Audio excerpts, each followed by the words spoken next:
much do you like organizing? Are you just the person who's like, hey, I love organizing. My house and apartment is all organized? Or are you the type of person that's like, I don't even know where to get started with organizing? I mean, if I got started, then I could organize. And that is what this video is about. And I'm going to narrow it down to apartment and house because just to narrow it down to a specific type of activity.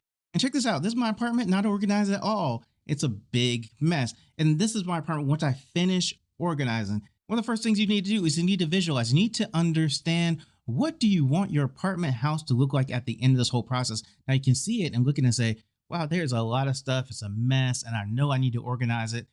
But then you look at the visualization, you just visualize and say, okay, I want to look like this. I want the end result to be clean. And you just see that picture in your mind. Another reason is you need to find something right now. Like you've just lost this thing. It's important. It needs to be found right now. It needs to be found so you can make an appointment. It needs to be found so you can finish this important thing you have to finish. And this thing is the key to that thing. And you've lost it. You don't know where it is. You're trying to figure out where it is. And so you start looking around your apartment, looking around your house, like, where is it? Where is this thing? And so you're going to be picking up stuff and moving stuff. And you're not just going to be picking up stuff and just throwing it in directions, right? When you pick up stuff and move stuff, you're generally going to put it away. I'm going to put this in a place. And I'm going to make sure that I can find it again. So how about when family and friends come over? That can definitely be a motivating factor, right? Because I know when family and friends decide to visit me at my apartment and my apartment's not looking the best that it could look, it's kind of questionable. It's like, well, they can come, but my apartment's not looking so good. So let me go ahead and clean and go through this and clean everything and organize everything. That motivates me. That is a great motivator for me. I'm not saying my apartment is like a mess all the time, right? You know, sometimes it is very clean, but sometimes just from doing stuff here, doing stuff there, running here, running there, it gets in a stage of disarray. But that family and friend comes over and says they're going to come over. Hey, I'm coming over at Wednesday at 3 and it's Monday. And you're like, oh, my apartment house not looking the best as it could. So you start just going through and organizing and getting your stuff in order. And you hope they don't get there early for whatever reason. You say, hey, don't come before this time. You know, you're hoping that they don't get there early because you might be organizing and cleaning up until the last minute that they get there. Another thing with family and friends, maybe they come over and help you clean. You never know, right? Maybe they just come over and hang out. Maybe you're just like, hey, I want to hang out. I want to spend time with you, but I have to get my house clean and organized. I have to get my apartment clean and organized.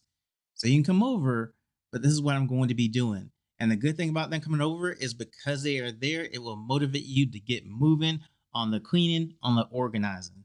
Just by them being in the room, it is the body double principle. Means basically you're one person and they're another person. And because they are there in the same activity, in the same room, now you're like, okay, I have to finish this.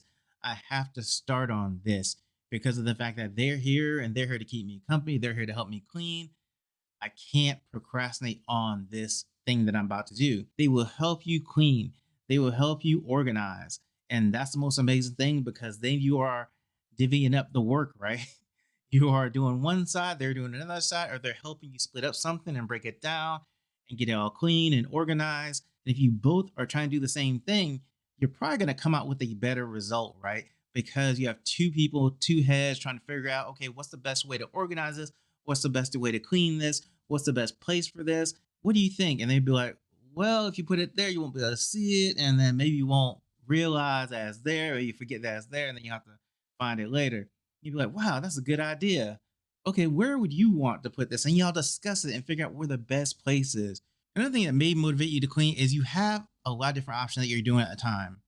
And cleaning and organizing is the best one. And that might seem silly, right? You might say, how can that be the best one? Just might be. Just you might have a lot of options. You're like, none of these things is good. I need to clean and organize my house or apartment. I'm gonna do that. Now, the thing about that is you're just like, this is my best option. So how do I get motivated? Even if I've decided this is my best option, the best option is for me to clean and organize. How do I get motivated to do it? Because I don't really, it's boring, right? It's just not something that I just want to sit down and do. Usually it's not something that I'm excited to do. So then what you have to do, you have to find a creative way to accomplish the process, right? You might not be interested in the process. You might say, hey, I don't really like cleaning and organizing. But if you can find a creative way to do it, find a way to make it fun, clean and organizing is kind of hard to make it fun. But if you you can find ways to kind of make it more fun, creative ways to do things. You might clean and try to incorporate some exercise or dance into it, right? And not only do you want to find ways that are going to make it creative and fun for you, but you also want to find ways to keep track of things that are more creative. Like my favorite is a launch pad, landing pad, place where you put your keys, wallet, phone each and every day. Same place. You get a container where you put in that place and you put it in a place that you walk by each and every day. And then when you come in from wherever, you put your phone, your keys, your wallet, and whatever else that you need all the time when you leave your house or apartment, you put it in that container in that place. And then you always know where it is. Or if you have a book bag or purse, whatever, or a gym bag, whatever that you take with you everywhere, then leave that by the door too. And so that way, when you get ready to go out, you can go and just stop and say, okay, here's my purse or here's my book bag or whatever, and then go and leave out the door. The other thing, if you can relate something back to your values, then it's going to be a lot easier to keep track of things, right? Because you can then start setting things in place related to your values. Say you always wear this one necklace, right? And you can't find it a lot of times. But if you say, hey, you know what I'll do? I'll put it in this container that is related to whatever the image is or whatever the design is of that necklace. And then I'll always remember it because that image means a lot to me, just like this necklace means a lot to me.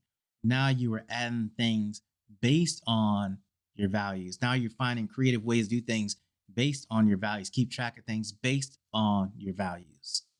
And the last thing is make sure you do cleaning at the most productive time of day for you. It could be morning, it could be midday, it could be like 11 o'clock at night, it could be 2 o'clock in the morning, whatever it is. Find a way to do it at the most productive time for you. And you know what that is. You know when you accomplish the most. You know what time that is to where you're just like, I am just cleaning or doing this or accomplishing all my goals and my brain's just firing on all cylinders and I have brilliant ideas and I accomplish more work at this time than any other time during the day.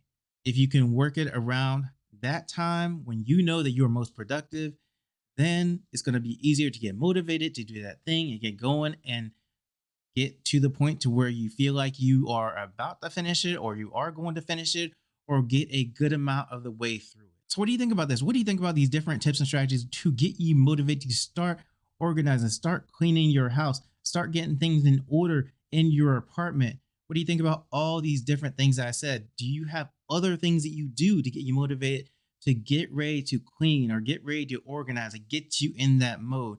If you do, please leave them in the comments. Thank you for listening. Thank you for watching. Have a great and wonderful day, and I will talk to you later. You just seen an episode of the Reward Fitness Podcast. Thank you for watching. Thank you for listening, whether you're on YouTube or a podcast app. I appreciate you. Go and click the subscribe button for me. Also, you can find this podcast on any digital platform. If you're on YouTube, go and leave a like and a comment as well. I thank you again. Have a great day.